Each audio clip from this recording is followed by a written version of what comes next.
What's checking, everybody? Welcome to the Orangebloods Modcast. I'm Jeff, that's Jason, and Alex. No Anwar today. He's at SEC Media Days in Nashville. We tried to dial him in, and it looked like he was on like the moon landing. So we said, go enjoy SEC Media Day. Kirby Smart, you and Travis can rub elbows with the finest of media members in the SEC. We'll hold it down. I do want to let you guys know that this video brought to you. What's so funny? Those fine SEC media members, man. I've yet to meet them. You know, I was hoping to just kind of sneak that deadpan right in there, and yeah, that's all right. Sometimes we can acknowledge the joke and the remark. Mojo Insurance, look, they are here for you to make sure that you save money and get the best possible rates on the insurance that you're paying by going through them. And look, they've got a custom OB form that if you go to the website, it's super easy to fill out. Look to know a little bit about the guys over at Mojo Insurance. They shop with over 100 A-rated carriers, 5-star rated on Google. You know, their whole thing is to make the pain of shopping go away, because they take care of that for you. They got two guys, Justin and Abel, that are the point men on this project, specifically with Orangebloods. So use that little scan doohickey thing. What do we call those things? It's on the screen. The barcode. It's a barcode. Barcode. Right? What is it called? The QR code. QR. Thank you. Whatever. It's that thing. I'm pointing at it. It's right there. Get it started. They're looking for you right now to take that pain in the butt of looking around away from you, and they'll do it for you. That's their thing. Hey, I used Mojo before they were even affiliated with Orangebloods. They're awesome, and it can only save you money. There's no risk to it. Why not give them a chance to shop around for it? It's only going to save you money if you use them. If they can't save you money, you're not out of anything. So it's 100% worth it. Go hit up. I'm going to let Jason do that next time instead of me. Fellas, I was thinking about, so everybody that's in the chat, by the way, like this video, subscribe to the channel, blah, blah, blah, blah, blah. Notifications, by all means, get those. Today is going to be kind of a recruiting free-for-all. Anwar's at SEC Media Days. He and Travis will have a report from Nashville later on. I thought myself and Jason and Alex could just kind of talk about all the things that are on the table right now with regards to recruiting, who's still out there, what are the key areas that still need to be addressed. I know Alex and I were just looking at the scholarship board in the last couple of minutes before we were coming onto the show, just as a background for having this conversation. And it's a great chance for you to get your recruiting super chat questions in. So this is what we're discussing. Recruiting, anything goes. Any discussion on any players, any discussion on any position or coaches or anything at all, that's what we're going to be doing. Like I said, get your super chat questions in, and we'll have some fun today. I had a feeling, Jason, that question number one from the super chat would deal with one of two guys. So let's just start with the Micah Hudson thing. Since he committed 3 weeks ago, no, just kidding. Micah Hudson still hasn't committed. And he and Colin Simmons, Jason and Alex, they're like the two guys that we're just never going to stop talking about all the way through. They're this year's guys. Jason, where's your head on Micah Hudson right now? Given that I can remember us doing shows 3 weeks ago where the talk was he wasn't committing because he didn't want to take anything away from the 7-on-7 tournament. We joked around that now it's like, don't want to take away attention from the WNBA All-Star game. Don't want to take attention away from the ESPYs. Like, a lot of time has passed since the idea that he would commit first kind of popped up. And really, since you spoke with him eye to eye in College Station and said, are you going to take another visit to Texas? He said yes then. I don't know. There's just – this whole thing's just been a little weird. It's been a lot weird. But with Micah, that's not totally unexpected. And let me clarify a couple things. You're saying that he hasn't committed. What I'm going to say Correct. is he hasn't publicly committed, Catch, is what I'm saying. Okay. Yeah. And I did ask him at the state 7-on-7 because he had canceled his Texas official visit for that weekend. Hey, is Texas going to get an official visit? He goes, oh, yeah, for sure. It was kind of a comment just in passing. Later on, I think it was Cole Patterson from Rivals asked him the same question, and he kind of hedged his. He's like, I don't know. We'll see how things go. So, as always with Micah, I think things are very much up in the air. What was the actual question? When is Micah committing to Texas? Trey, I think the answer is probably never. Texas isn't going to go away there, but I'm still locked in on Texas Tech. There's some rumblings. He did visit A&M when he was in town for the state 7-on-7 tournament, which was in College Station, of course. He did stop by A&M. There's some rumblings lately that A&M might be trying to get their foot in the door, maybe even a little bit more so than Texas. A&M's actually recruited receivers really well this cycle. That would surprise me. I mean, I guess it could happen. Maybe they somehow talk these guys into wanting to all play together. But, when are we going to see an announcement from Micah Hudson? I don't know. I mean, it could happen while we're doing this Modcast. It might not be till October, November, even December. Who knows? With Micah, things can change, and he kind of just goes day to day, hour to hour with things. But I'm still not expecting Texas to be the choice there. Now, the only way this thing works out for Texas, and it's not out of the question. I shouldn't say it's 0% chance when I answered Trey's question, but he maybe publicly announces for Texas Tech at some point soon, and then Texas finds the way to get him in for that official visit in the fall, and maybe they flip his commitment late in the process. If Texas has a great season, he sees what's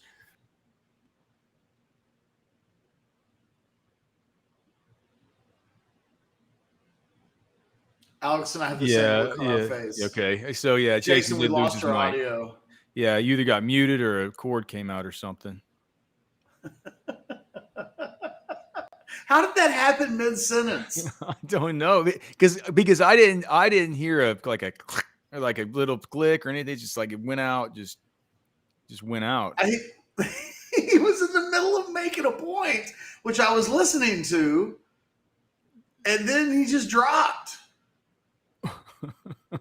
The chat says that Micah sabotaged it. He didn't That's funny.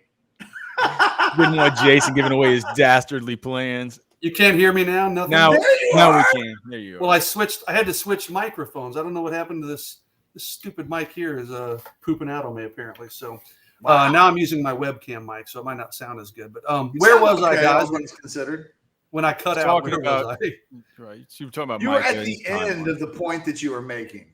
Yeah, the damn Red Raiders sabotaging my mics, hacking into my system or something. But I think for Texas to land Mike, if there's any chance, it's going to be I don't even have the house phone up here with me, Rodolfo. Come on, man. I think it's going to have to be a case where he ends up committing to Texas Tech. Texas keeps chipping away, gets him to take that official visit in the fall.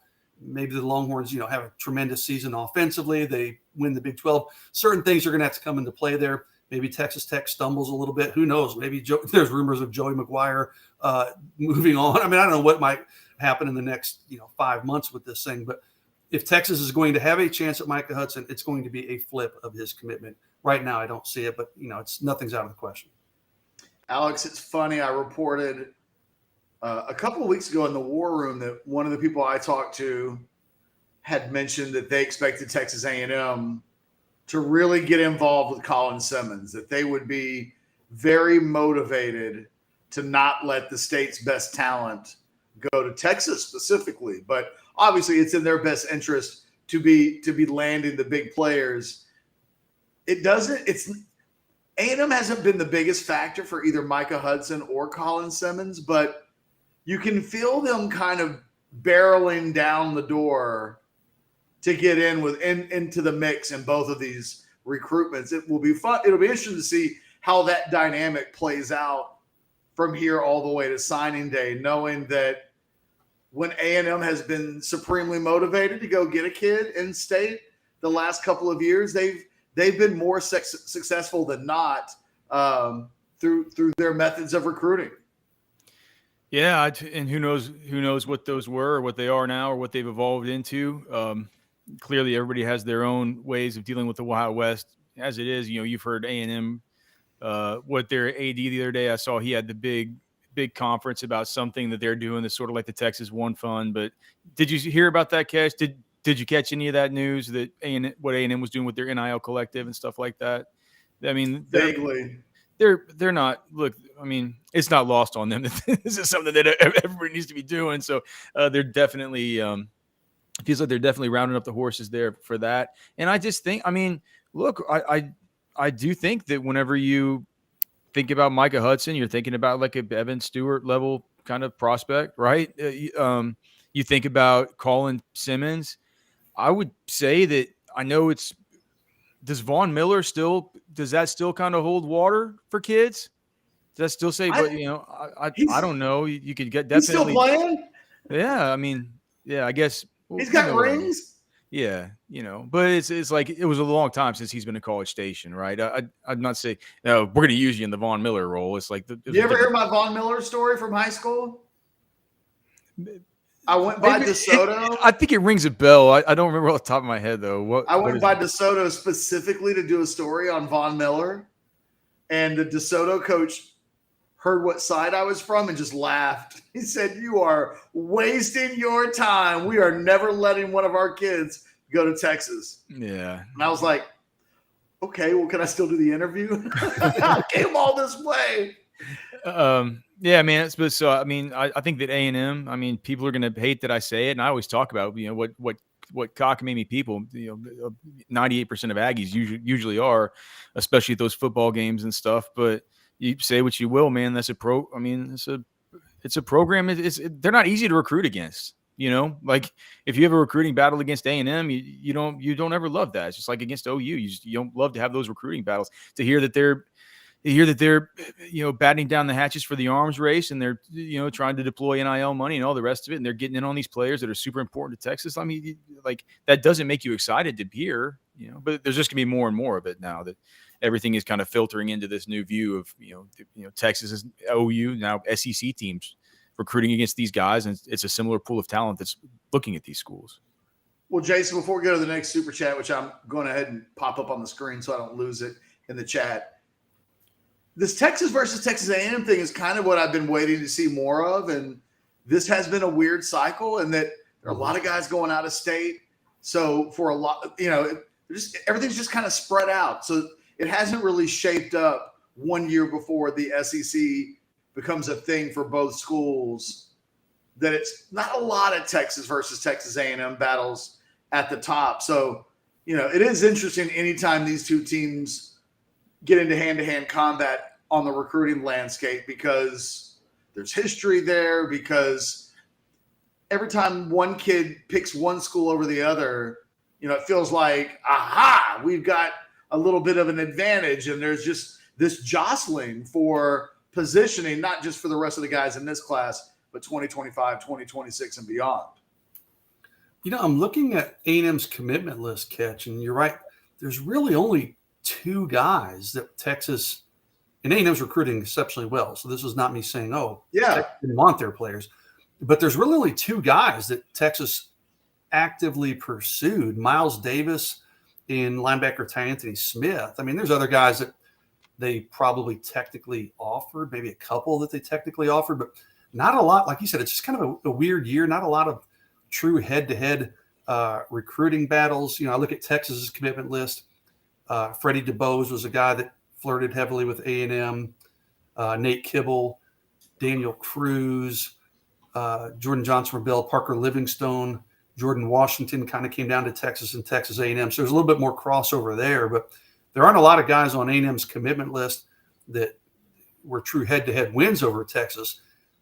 And a big part of that reason, A&M's recruiting really well out of state. We talked about receivers. Man, they've gone out of state and landed, if I pull it up, a receiver from Georgia, one from New Jersey, a borderline 5-star receiver out of Alabama. So, A&M's, as they seem to do under Jimbo, they kind of cast a much wider net. They recruit a little bit more on a national footprint than they do just in Texas. But now we're starting to get down to kind of nitty gritty. It's a little bit of a lull right now.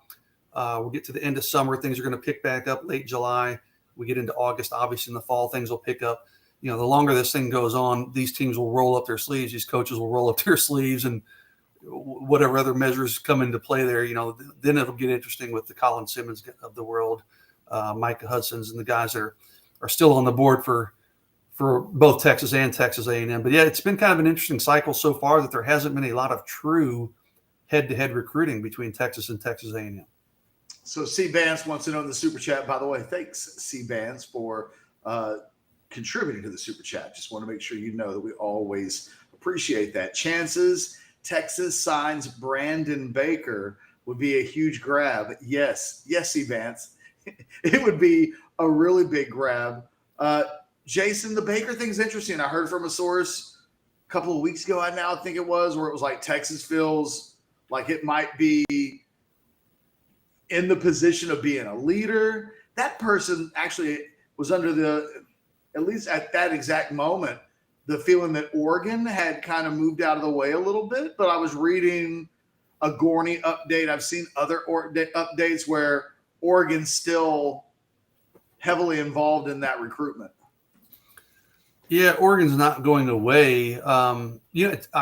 Interesting. I tried to call Brandon Baker this weekend, and I wasn't able to get a hold of him, so I'm still needed to poke around there. Ohio State's still in play. There's talk that he might commit this summer, but there's also talk that he might take a trip in the fall to Nebraska, and if he does that, he's going to push things back. So I think there's still a lot of room for movement in that one, Ketch. Honestly, your source, I think, is probably as dialed in as anybody I've talked to on this one, and so I'm leaning heavily on your information on this one. I know, talking to people out west, they think Texas is a major player, but they're not shutting the door on Oregon at all. They still think that this one's a little bit open. Ohio State's obviously going to be a factor for any recruit there. They're targeting, and they are targeting Brandon Baker, of course. So, I'm putting it at about 50-50 with Texas versus the field. But, the longer this thing goes on and the more visits he possibly takes and pushes things back, that makes you a little bit leery if you're a Texas fan, the further he gets away from that Texas official visit that made such a strong impression. Yeah, you took the words right out of my mouth. It literally, that's one that's like, Nebraska? What? Yeah. What? All that can do is just muddy the waters. There's no way. I'd be stunned if a school like Nebraska would pull that off, but it does indicate that he wants to kind of take his time and check out. It also indicates that Matt Rule is just one hell. I mean, he was bad. He was so bad at the NFL, but it feels like every place he goes in college, man, he comes in, he makes a little bit of a splash and just gets better every year. It's pretty crazy, that guy. I'm sorry, Nebraska's a black hole. I don't think it's ever getting out. No, man. I think I'm with Alex. I think if anybody can get this team, that team out of that black hole, I agree with you to a large degree. But Matt Rule's a hell of a college football coach. I'm with Alex. I think if anybody can get that program turned in the right direction, it might be Matt Rule. Temple's easier to win at right now. It could be, man. He did say, Baker said, he told Rivals this week that he might go ahead and commit in August or September. But he said, hey, if I take that Nebraska visit in September, I probably won't decide until December. So there's still potentially a lot of movement for Brandon Baker over the next several months.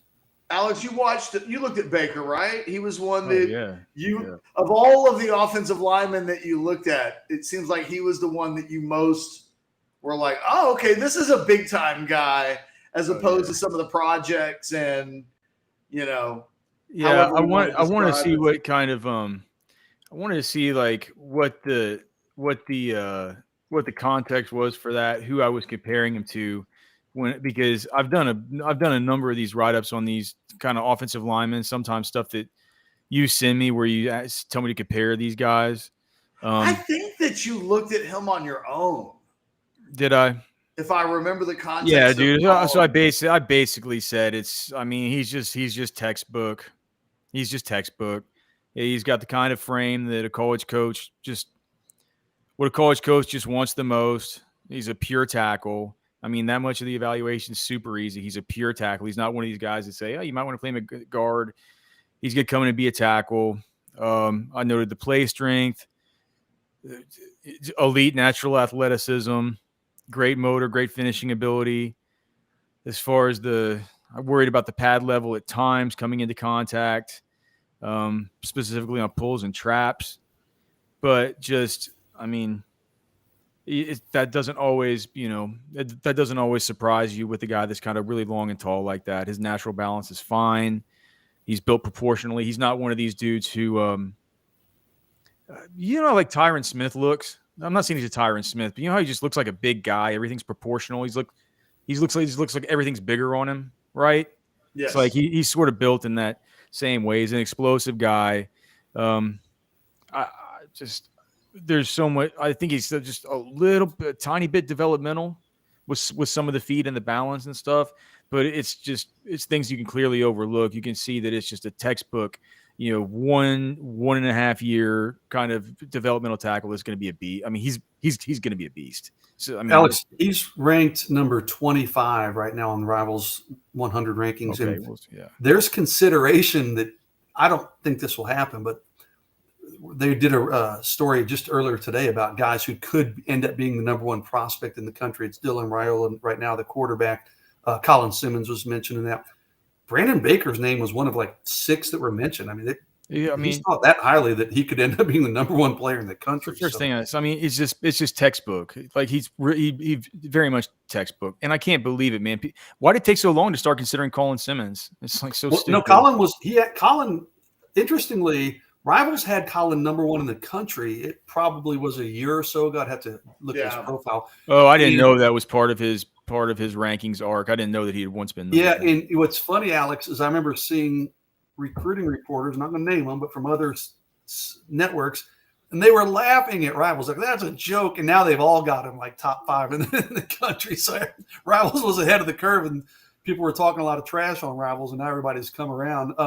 He's number 5 nationally right now. Colin is, and what'd you say Baker was? He's 25 nationally. Baker's 25 right now. Yeah. I'm not seeing Colin's graph. I'm sorry, but he was at one point early on. I think in the initial rankings for this class, Colin was number 1 all the way until doesn't say exact. Well, until June 23rd. As June 23rd, he was still number 1 of last year of 2022. And then he dropped to 4th on, August 30th, which would have been the next ranking. So he was number 1 ranked prospect in the country for a good while for Rivals. Well, I mean, but what they did is they saw the junior highlights, and that's why they're saying we might need to move him back up to number 1 because the junior highlights are much better than the sophomore ones. And he's been at 1, 4, 3, 5. He's always been a top 5 guy for Rivals. Yeah. I just need to acknowledge that a fascinating thing has happened in the chat, and we need to acknowledge it because it's kind of funny. Someone asked about Isaiah Neyor, and that question has basically led to the entire chat arguing about the wide receiver position and Casey Kane and like what's going to happen at the wide receiver position. Real quick, Alex. Yeah. I feel like you and I were both really bullish on Neyor before the injury last year. Yeah. So he's probably 11 months removed from the injury at this exact moment. So, it used to be you never really I've heard the phrase found money with Isaiah Neyor. If I had $1 for every time I'd heard someone say that in this offseason, I could at least go take the 3 of us out for a decent lunch. Is he found money? Given what we thought he might be last year, like, are we underselling what he might be able to do? Yeah, we are. Or no, I don't think we're not underselling him. Look, it's an ACL. It's an ACL, right? And I understand. Look, I mean, we saw him. Jason and I were out there for a bunch of different spring practices. Anwar was out there. If you're like me and you wanted to go around and get your eye on all different things that were happening like that, you could go back there and you could watch Neyor running. You could go see him run. You could see him, and I felt like he was running okay. Didn't necessarily see him, moving and making too big of cuts and stuff like that. And the more and more I've learned about sort of this not that I've learned, but as I've what is it, like, observed people who are really good at this stuff, like Dr. David Chow, whose website, Sports Injury Central, sicscore.com, partners with my other website, Roster Watch, for fantasy football stuff. And the more I kind of hear from him, from Dr. Chow, about this return from ACL and stuff like that, if you look at it, the first year returning from ACL for these guys, even if they come back and play, and they're, a lot of these guys can come back and they can play. But he talks about it like they're going to be at 65 to 70% of what you would expect them to operate at optimally through an NFL season through like week 8. And so that, week 8, you're talking, week 10 this year will be November 10th. I know, because I'm leaving to go hunt that weekend. So week 8, you're talking the end of October, something like that, right? Yeah. Like, so you by then you're kind of getting to the end of the college football regular season, right? You're getting towards the end, end of October, beginning of November, if that's the point in time when you start rounding back into form. And I think Neyor can. I'm just not sure it's going to be this year. And when you have a guy like A.D. Mitchell ahead of you, it's just, it's going to be it's a tough scene. It's a really tough run out for him. And it doesn't have to do with Neyor. I think that if Texas were needing to have to, I just feel like we've seen a little bit of this story before with, like, maybe Troy O'Meary from, what we'd expected out of him from the beginning. If he comes back a little bit too early and he's pushed into a role, he could get set back again. And then all of a sudden he's set back again and all the rest of it. For me personally, what I like to see out of Neyor, to get him back to where to the potential that we thought we might be able to see out of him, you got A.D. Mitchell there. Ease Neyor back in. Right? Ease him back in. You don't necessarily need to throw him out there when he's operating 65, 70%. Not only is that not good for the team, whenever you have a superior option, even when he's at the height of his powers, A.D. Mitchell might be better than Isaiah Neyor, right? So why not ease Neyor back in, let A.D. Mitchell, who's going to be a better option off the bat anyway, take the bulk of stuff at the very beginning, and that way you're doing better by the team and you're doing better by the player in Isaiah Neyor. That's my general take as far as what I expect. I'm not sure, or what I would do. I'm not necessarily sure if that's tracks exactly the same as what I'll expect, because clearly things happen through seasons that I don't expect. Kind of makes sense, though. Right? You bring him along slowly, and then if A.D. Mitchell's what everybody thinks he is and he goes pro next year, then it's, Neyor could and probably would be your number one. Well, Jonte might have something to say about that, but, Neyor could be your number one receiver next year and then sets himself up for tremendous future in the NFL. I remember last year, Catch, talking to someone, and they said, hey, he's not coming in to be Xavier Worthy's sidekick. He's coming into Texas and he will, this person who knows Neyor well said he will be a number one receiver for Texas. And we did our player draft last year, which we need to do again, by the way, pretty soon. But you remember, I was thrilled when I was able to grab Isaiah Neyor. I thought that was a steal of our player draft. And, we saw flashes of it in was it the spring game last year? It was an open practice where you got deep for the touchdown. Was that a spring game? It was a spring game. Yeah. And then, we just hear tremendous things about him. Obviously, he suffers the injury. And you guys are right. Coming back from an ACL, times are different now than they were, 20 years ago or whatever. But it does seem to take almost, a full year. You can come back, or less than a year nowadays. You can come back and start playing, but you're not anywhere near 100%. So, it would be probably, like Alex said, I would think till the end of this year before we see, the full capabilities of Isaiah Neyor. But bring them back slowly, have him be part of the rotation, set him up for a much bigger role next year, where he might be your number one receiver next year.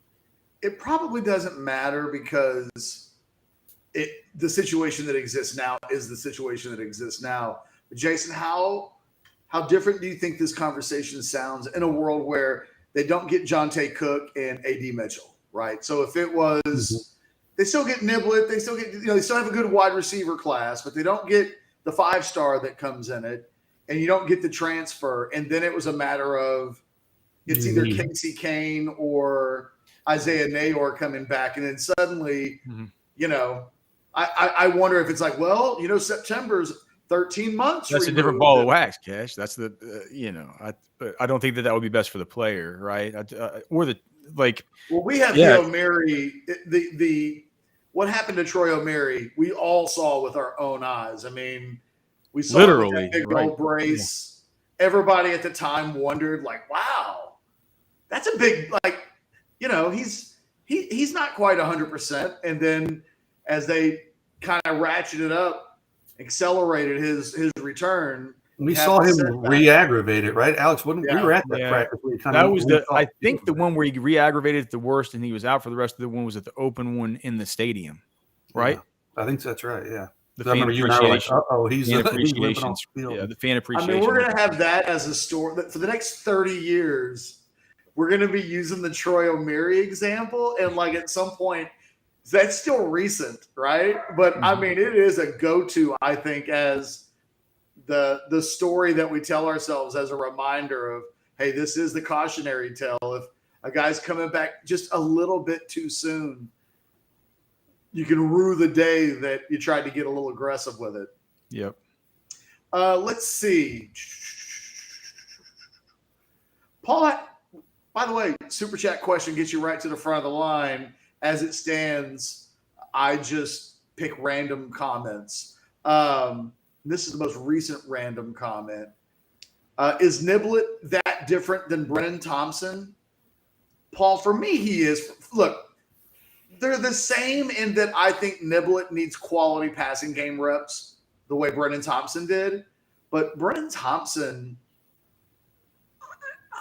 everybody has to make a jump at the level of high school classification that they're at to the collegiate level. And some guys, I can remember hearing the story that the first time Nathan Vasher hit the field, his teammates, the Roy Williamses of the world, they thought he was so bad, they wondered why Texas took him. And then by practice number 4, he had acclimated himself, and it was on. Some guys need a year, different positions, react different ways. But I'm higher on Niblett as just Brennan Thompson is fast. Ryan Niblett, to me, has a little bit more physical stuff to his package than just pure speed. So I do think he's a little bit of a different kettle of fish. I think I picked that up, listened to Liverpool podcast, and now for those of you wondering where kettle of fish comes from, I don't know. Alex, did you pay enough attention in recruiting the Niblett as a prospect? Yeah. And I mean, so with Brennan Thompson, they are different, because what Brennan Thompson had was or what he still has. Talking about him like he's dead. What he had as a prospect, they got people so excited. And I remember I was at the combine the year that he had committed, the year that he was coming in, right? And I was having dinner with a friend of mine that graduated from Texas, who is now a director within a personnel department for an NFL team, right? And he always, I talked to him about NFL and stuff, and he's always asking me about what's going on with Texas football and everything. And he was saying that his favorite recruit in that whole class was the kid from Spearman. And it's funny that, and of course you talk about Brennan Thompson. It's funny that an NFL guy would say, because he's got the of all the kids in the class, he has the biggest what did he say? Just the most dominant and clearly transcendent trait. Like he has the speed and the acceleration and the burst. He just has them, right? There were things about his game that needed work, but he had the straight line speed. He could outrun anybody on the football field. And to an NFL type, it's funny to hear, because with them, it's such a game of inches, right? It's such a game of nominal amounts of separation. Can you beat this guy by this much? Give my quarterback this much time? It's it really is just a constant arms battle there. So it was funny to me that he saw that one trait that was super elite, and that was his favorite kid in the class, right? I think with Niblett, I don't see it. I've seen him live. We saw him. He was there at that Army practice, right, Jason? Those Army practices. Was that Niblett there? Niblett was there, yeah. We're number 15. Yeah. So with Niblett, he's a better route runner. He's a better natural separator. I think his hands are better, right? His hands are better than Brennan Thompson's hands. Better framer of the football. Better just addressing the football in general. Better body control. So I guess I think his route running is really underrated. That's the first thing I said. So I think that probably my whole answer, there's a long-winded way of saying the same thing that Ketch said. Niblett's the better package.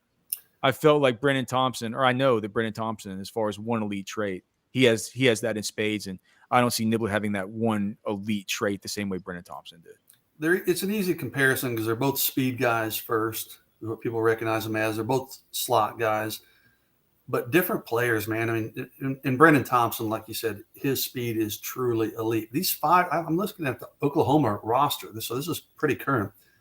He's listed at 5'9", 155 pounds. I mean, he's still slight of frame. I mean, you get him in space, he's going to do some damage, of course. Niblett at Texas is listed at 5'10", 183. And Alex, you and I saw him. He is a lot more compact and kind of filled out. Yeah. I like that. 183. I like to hear that. That's good. They're both ultra quick, and Brennan Thompson's crazy fast. You saw it on the one touch he got when he was with Texas last year.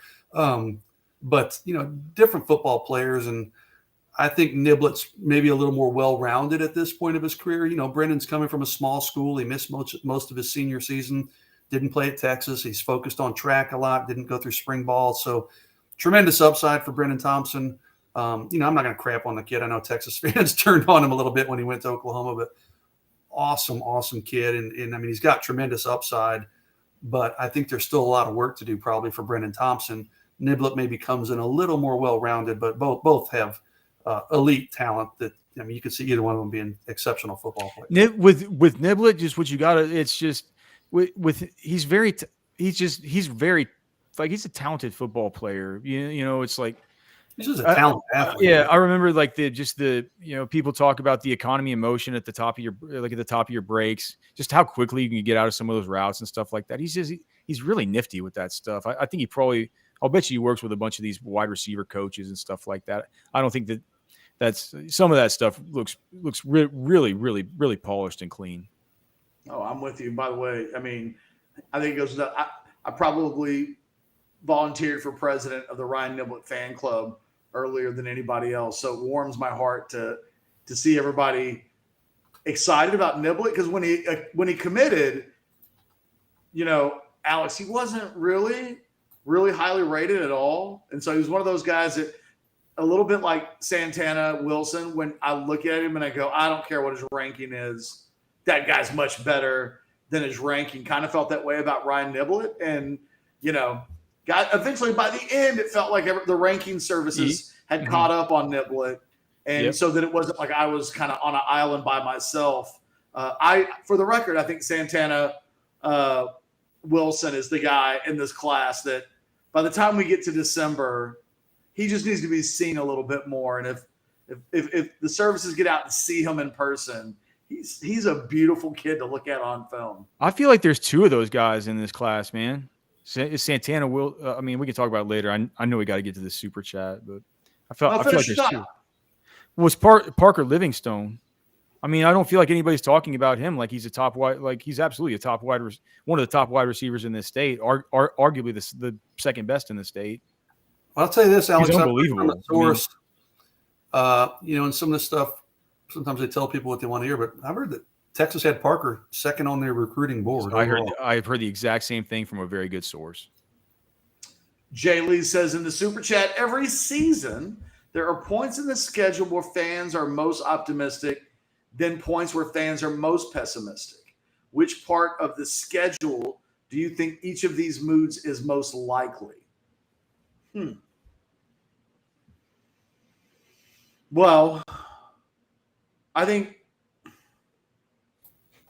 let's start with this. I don't know where Texas fans are pessimistic about anything, Alex, with the schedule. Hold on. Not right now, but I think he's saying at what point. Okay, so I wasn't.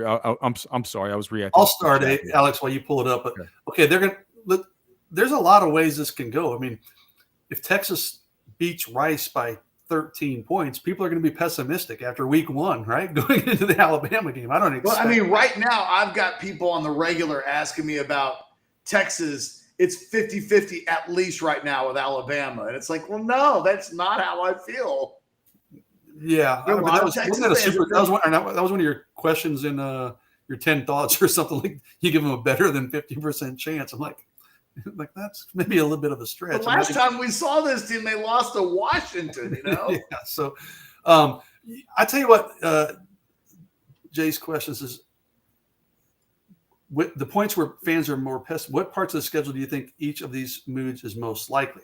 Man, that's tough to say, but I could see a scenario where if Texas goes in and fights hard but loses to Alabama and then comes home against Wyoming, it's a bit of a trap game. Wyoming's not a bad football club, and Texas maybe struggles, gets a kind of a gritty home win. I could see Texas fans saying, "All right, we're 2-1, but it hasn't been pretty through 3 games necessarily." So there's different. You could certainly see a game at Houston might be tricky. Obviously, Oklahoma. I mean, that's a good question, but it's almost impossible to answer. Like you're asking us to predict when is Texas going to stub its toe. But I could see a scenario after the Wyoming game, depending on what happens to Alabama, depending on how Texas plays that following week. Listen, you come home after Alabama, you're pretty beat up. Yes, you're at home, but it's a bit of a trap game just from an emotional standpoint. Maybe Texas struggles a little bit against Wyoming, gets the win probably, but maybe not as dominant as people think it should be. So I could see people being a little bit pessimistic on this team heading into conference play, but I don't think it's necessarily reasonable, but I could see it. Yeah, for me, I mean, people are going to be most confident at about 5 p.m. at their tailgates, drunk on Saturday, September 9th, after they just beat Rice, and they're going to be confident that they are going to be walking into Alabama and whooping Alabama. They're going to be yelling about it. They're going to say, "We're going to beat Alabama right here." How they feel after that, I'm not too sure, but people will be very confident right then for sure. They'll have a lot of liquid courage running through them, if I had to guess. Hey, Alex, real quick, just because I'll forget it. To that point, I think it had to have been 2003. And I can't remember who Texas played one of the Louisiana directional schools or something like that in the opener. And I think they won 66-10 or something like that. I would need to look up exactly what game that is. Hold on. I don't want to get it exactly wrong. What year did you say, Catch? What's that? What year did you guess? While Catch is looking that up, I'll answer this So they beat New Mexico State. This is what it was. They beat New Mexico State 66-7. And I'm walking out of DKR that night, and Bobby Burton calls me up. And he's like, "Holy shit, Texas is good. They might not lose another game." And then they played Arkansas in the next game. And the Matt Jones thing happened where Texas just couldn't handle that guy. And then the 2003 season became what the 2003 season was. But hearing Alex describe how Texas will feel going into that Alabama game after seeing the Rice game, my biggest slow down example of all time is how everybody felt after New Mexico State 66-7. The offense scored, the defense scored, the special team scored. Then it kind of all went to hell in a handbasket 2 weeks later. Anyway, yeah, there you go. Sorry.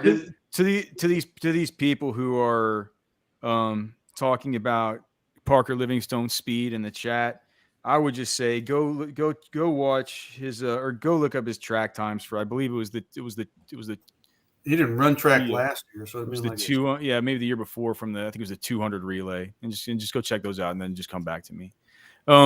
As far as this, I think that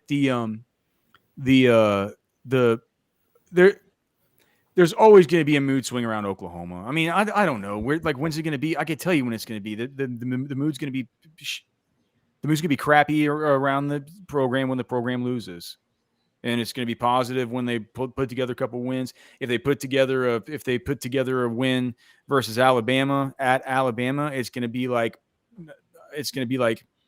kids at a birthday party with a giant sugar high, eating the whole thing of cake and drinking all the Kool-Aid and running around, screaming like complete idiots, right? I mean, it's not going to be this. It'll be the highs of the highs. I just think around the Oklahoma game, without putting it in out there that Texas will lose that game or win that game. I just know that the emotions of the fan base tend around that game. They tend to start to sort of, cement themselves. And especially if it's a negative emotion, it's one that sometimes teams have a hard time pulling out of down the stretch. I think the answer could be September 23rd at Baylor when we talk about pessimistic. Only because it's easy to forget that going into the Kansas State game a year ago, they just weren't winning road games.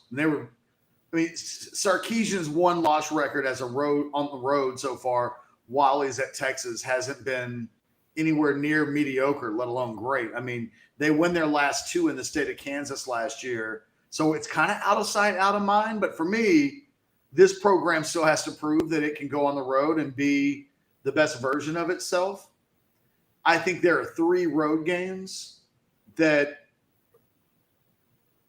are going to be tricky for Texas. I think the Baylor game is going to be tricky. I'll be out of town for TCU, Catch. I think the TCU game's a little later in the year. Yeah, so and they've lost so much. They've lost so very much. But by then, I was thinking about it. I'll be out at the ranch. I was like, man, I hate to miss that one, but I'll be able to watch out there. I was thinking to myself, I'll be glad not to be around the boards for that one in case there's a huge meltdown. But then I started thinking, well, they've lost so much. They've lost their quarterback. They've lost their wide receiver one. They've lost their running back one. They've lost their best offensive lineman. They have just lost and lost and lost. It feels like, though, they got really good coaching, man, and that's the time of year by the end of the year when they could be kind of pulling it together.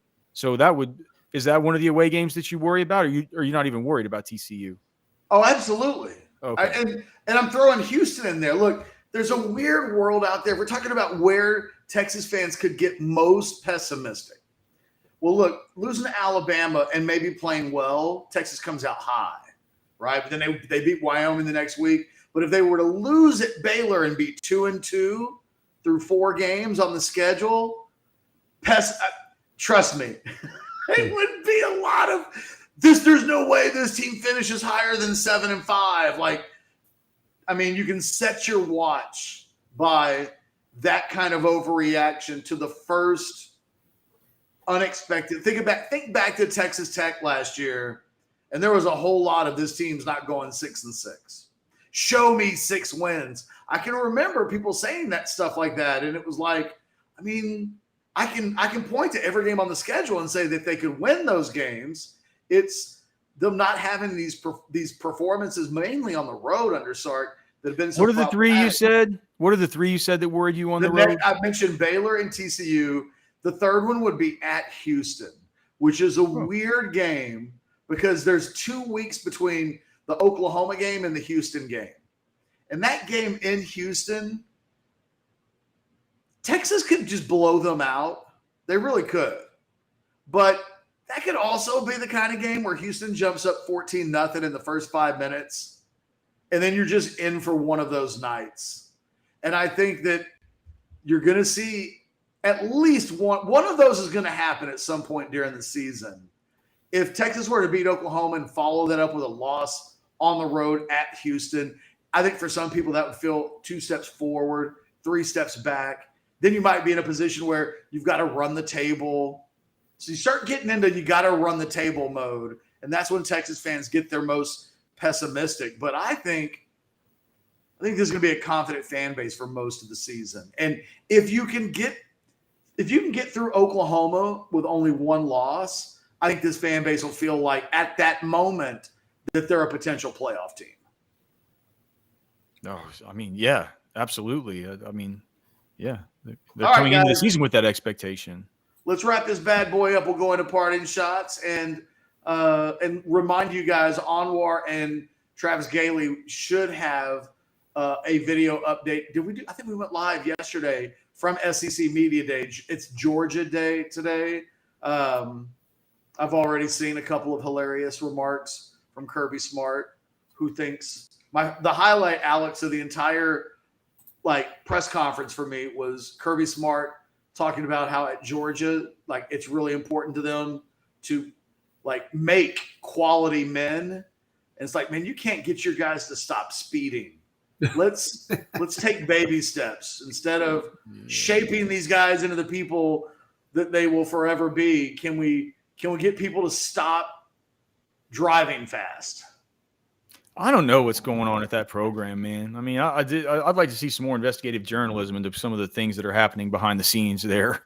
If some of it feels a little bit, maybe this is just maybe that's just SEC football, and the more you kind of get intertwined with it, you begin to realize how the sausage is being made in some of these spots. Texas had a lot of arrests from 2000, and they had running backs breaking into apartments to get their TVs. Like, there were crazy things that happened back in the day. Oh, dude! I mean, ask anybody. There was a fraternity at Texas during Mac's years. Like, even when these football players didn't get in trouble, man, they were out having some fun and could have gotten in trouble if the cops would have showed up at the right time. So, yeah, man. Look, as far as my parting shot, I guess I don't have much of one. I mean, I guess I'm just excited that football is starting back up. I believe we have camp starting on the 2nd of August. We think it's going to be August 2nd. Yeah, so we have that coming up. But then, I mean, just as exciting, can you guys believe? So we are 1 week away to the day of all the players for all the NFL teams showing up for training camp. This starts on July 25th. And then over the course of these next few days, we're going to have rookies report into camp. So we're going to have some real football. We're going to have these people going out there to cover this stuff, and just the smell of the freshly mowed grass, man, the sound of the whistles blowing around, man, those real bright white hash marks and sidelines, just like prettier than they'll look for the whole rest of the season. Like that, this is starting, man. This is starting. Alex, next week on the Modcast, because I would do it right now, but I can't remember. I'm not quite sure how to put something on the screen so that everybody can see it. Another old man admission. I don't have the capabilities, I don't think, of doing this like I would on a Zoom call. We got to do our draft order for fantasy football. So yes, I get to pick it this year. Y'all said I get to pick randomly. I'll pick it randomly, but yeah. So we'll have Jason do it next week once we get Anwar back. It's all remember. That way I need to come up with a creative way to do that instead of just drawing paper out of it. Well, there's a way to be able to put you should be able to. The name's in a randomizer. Yeah, put a randomizer on the screen. I just don't know how to do that. Oh, you know. We'll talk with Blake. Yeah, we'll talk to Blake. And try to figure out how we do it. We can just have Blake do a randomizer. Yeah, Blake will do it. Blake says we can do that. So wait, no. Wait. What do you mean a randomizer? Like the computer picks it? No. Y'all said I get to pick it. You literally said I get to draw. Well, are you gonna pick them randomly, or are you gonna? Because I don't want you to give them a hat. I love that. Okay. Names out of a hat or something. I'm not. I have very, dude. At this point in time, I've run. I looked back at him. I think I've run. You guys won't believe it. I've run over. You've had the same draft position a lot. Yeah, I've run over 19,000 simulations for redraft leagues so far, and I know exactly the 3 spots that I want to pick from. So I can't have Jason trying to swindle me here. Alex, slip me some money through Venmo, brother, and we'll make sure you get whatever spot you want. Where there's a will, there's a way. When is it safe to say Texas is back? After a Bama win? No. After a winning record? No. Or having to take it all the way to the conference title? That's a place to start. Not even making the conference title game. They have to win the conference for me to say Texas is back. Well, what does back mean? Back legitimately in the national championship conversation consistently. I'm not saying that to make. If you're going to do that, then I think you have to say Texas is back when it's at least competing for a spot in the playoff. If that's the bar, let's wait till you get there before declare. The last time Texas prematurely. Yeah, let's just let the quarterback say it on camera in front of the whole world. That would be good, right? Hey, you don't have to talk like Vince Young. You just have to win games like Vince Young, and just. Leave Texas was back. Vince said that after they won the Rose Bowl. He was like, we'll be back for the next year of playing for the national championship in the Rose Bowl. Think about the heights that Texas had to get to before that was even mentioned as something that other players and people would then mention later on.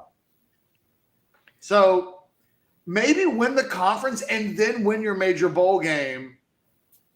And at that point, or get to the playoff, and that point you can really flex a little bit. Everything else feels very cheap to me, if I'm being completely honest. Like, that was kind of the thing about Sam. It was like, well, Sam, you might not be all the way back. Like, slow down, Sam. And as it turned out, they're not back. So I'd rather wait and really be back than to say it too early and then get clowned on when you finish 8-4.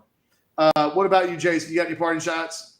Yeah, a couple things. Dontre Robinson, the big defensive tackle out of Orlando Jones, is going to announce on Thursday. He's technically as a top 10. Most people think it's Texas or Florida. I thought some signs pointed towards Texas a couple of weeks ago. I was told by a Florida source, hey, they don't think it'll be Florida. A second source in the state of Florida thought it might be Texas or Alabama if Alabama pushed. I don't think Alabama's pushing. So I was like, okay, some pieces are falling off. The one constant is Texas.